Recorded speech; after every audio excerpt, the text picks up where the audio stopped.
Hey, I'm Gareth from Bar Cameras, and today we're going to be talking about polarizing filters, specifically circular polarizing filters. So I've got one on the front of my A7 III here. I'm using the Lee 100 polarizer with the Lee 100 holder system.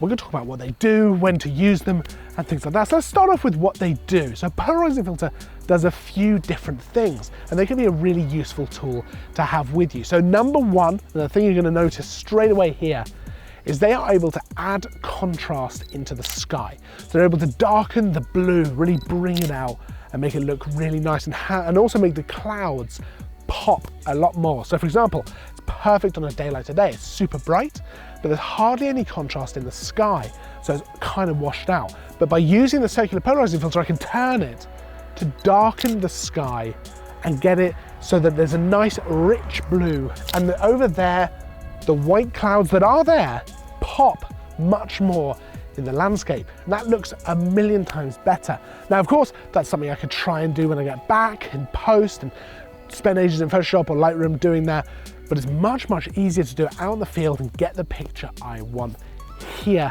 now. And I've had some occasions where I've just not been able to replicate it in Photoshop or Lightroom. So it's much easier to just use a polarizing filter, because you're going to be able to get better results.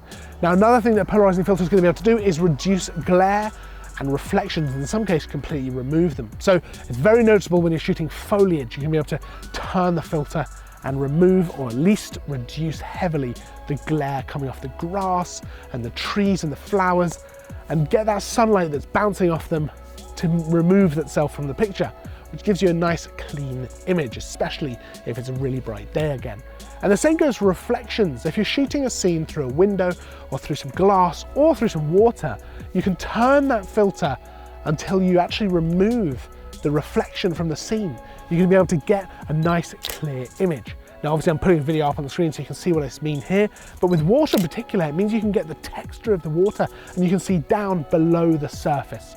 So you can really get an idea of what you're shooting. Now, obviously sometimes you want those reflections, you want to have them in, but by having the polarizing filter with you, you get to control exactly what your image looks like, as opposed to just having to go with what's there.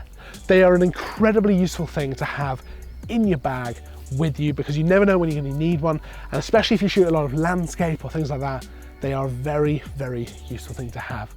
You also might find that if you're shooting at sunset, like I was last night with a polarizing filter, that things come out a little bit warmer. You just get some nice tones with it. That's certainly what I was getting last night. So just particularly nice tones around sunset and kind of warm tones in general. Now, if you have any questions about polarizing filters at all, pop them down in the comments below. We'll get back to you as soon as we can. If you liked the video, hit the like button. Make sure to subscribe if you're not already. I'll see you in the next video. And of course, as always, thanks for watching.